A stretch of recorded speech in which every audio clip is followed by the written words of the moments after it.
When I was young, I hated my curly hair. It set me apart from all the other children. I longed for straight hair. And now I'm a father, and my 6-year-old daughter Isabella has the same curly hair. She said something interesting the other day when we were hanging out at breakfast. Curly hair is a superpower because no one knows that my hair is really long. And at that moment, she pulled on her curls, stretched out her hair to its full length. Then she said something else. You have a superpower too. Me? You're deaf. I asked why that was a superpower, and she said it's something about you that people don't know until you tell them about it. I had the same worldview when I was Isabella's age.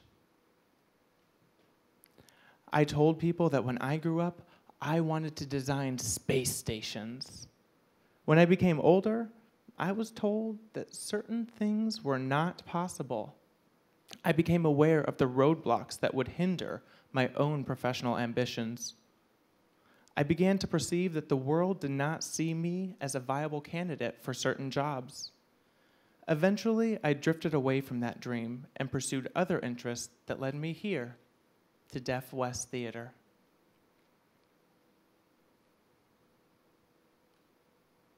I'm passionate about my work because I want to create more opportunities to showcase all of the amazing talents that we have in the deaf community. Our theater company was actually founded by deaf actors who wanted to work their craft. There was no place for them to work in the area, so they started their own theater. And they didn't just want to make good theater for the thousands of deaf people in Los Angeles. They wanted to make good theater, period. We present theater in American Sign Language and spoken English and a seamless ballet that requires extreme coordination between hearing and deaf actors. And we don't always cast actors who know sign language. Many of them have never met a deaf person until they step foot in the audition room. Then they are ushered into a process that we have developed at Deaf West Theater that enables them to learn all of their lines in sign language in time for their first show. Learning a new language requires that you let go of your fear and inhibitions. It requires you to make a fool of yourself. As they're learning to sign their lines, the hearing actors start learning how to work in step with the deaf actors that they have been assigned to voice for. We don't present these actors as voice interpreters, but as full-fledged characters in the show. They learn a complicated system of signals and cues, and it requires an extraordinary amount of focus just to get everyone together at the same time.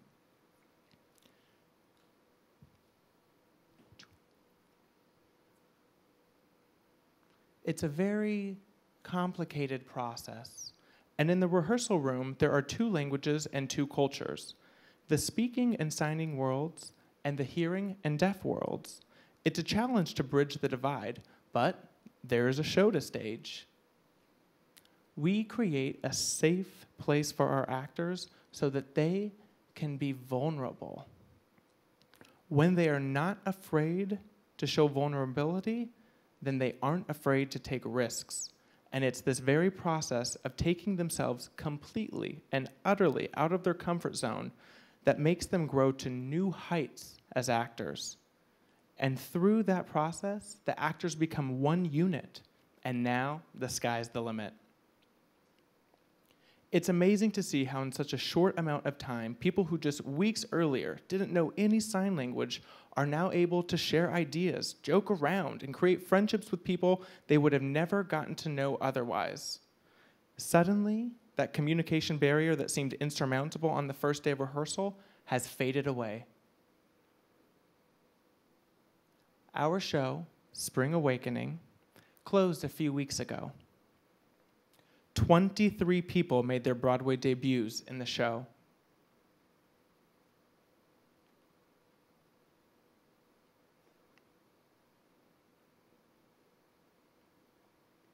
Here's a quote I'd like to share with you. If you go to the theater like I do, looking for magic and hoping to be moved, I can recommend no better production than Deaf West Spring Awakening. The interesting word here is magic. What does it refer to? I believe that it describes the connection that our actors had with each other. They were able to surpass their own limitations to meld music and dance with sign language. They transcend language and cultural barriers in the name of art. I can think of very few situations in real life where hearing and deaf people come together in the way they do on our stages. And we need to make that happen more often, and I'll tell you why. In normal life, we don't always interact with each other unless it's absolutely necessary. If you're a hearing person and you're trying to communicate with a deaf person, it can get uncomfortable. It's so easy to retreat to our own comfort zones and back to the people who speak our own language. It requires courage and patience to make the magic happen. As a producer of Spring Awakening on Broadway, I went out to the theater often to take the measure of our audience. I want to know if our audiences are enjoying our shows. I usually stand in the back of the theater and at the end observe the diverse audience members that come to the show. The majority of our audience members are hearing people, and for many of them, this was the first time they experienced a sign language musical. In our marketing research, we found that sign language was the #1 reason why people wanted to see the show. People who knew nothing about our language and our culture stepped into the theater and left with a profound appreciation and understanding about us. They now knew that sign language was not just a means of communication, but a deeply beautiful art form that could redefine the Broadway musical. In September, after one of the early previews, a young deaf girl from Florida approached me. She had come all the way to New York with her mother just to see the show. And she told me that because she had seen the show, she had hope for her future. She had tears in her eyes as she gave me this great bear hug. And as we hugged, I thought, this is what theater is all about. If we made this impact in this person's life, it was worth all of the hard work that it took to get there. But then it happened night after night. After the shows, countless young deaf people would come up to me and talk to me about the impact the show had on them. Each time this happened, I could not help but think about my dream to be a space station designer. I realize now that in that process of pursuing this goal, I was attempting to work within a system that is not prepared to deal with people like me. And instead of changing the system, I changed myself and moved in the direction of less resistance. And I don't regret where I ended up because I love my job, but I can't help but wonder, what could have been?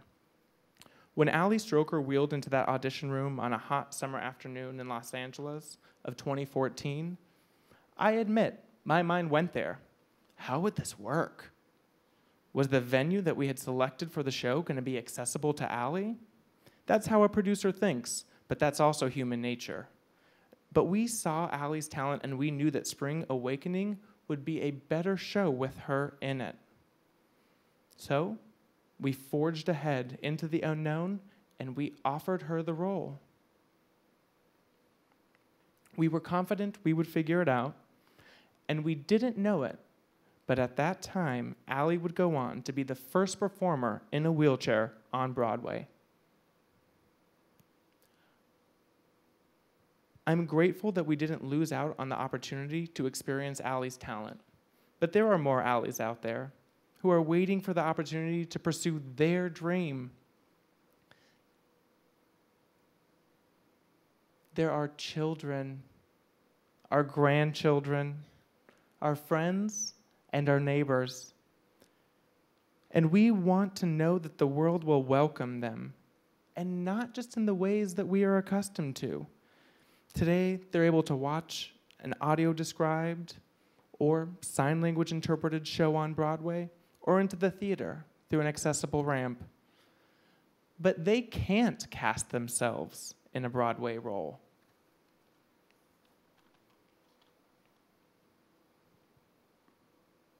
This is my favorite moment in the entire show.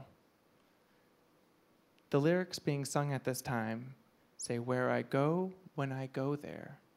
And you notice the sign of a ship. It goes back to the lyrics of the song that reference a ship drifting off in the night.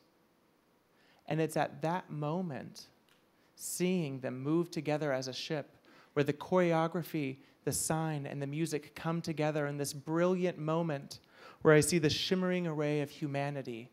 And that is magic. We have the ability to open our minds and our hearts and to take that leap. We need to find ways to embrace those challenges.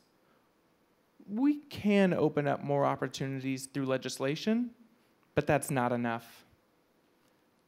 I invite you to join me in applying the model that we have developed at Deaf West Theater towards transformative change on a greater scale. We must do better by working together to create a world where all children have hope. In this world, we need to create more connections and do more collaborative work that brings us to move past the limitations that we have placed on ourselves. The Deaf West rehearsal process compels our actors to reach deep down inside so that they can bridge the gap. And every time they find that what they perceive as their own limitation is actually a superpower. Thank you.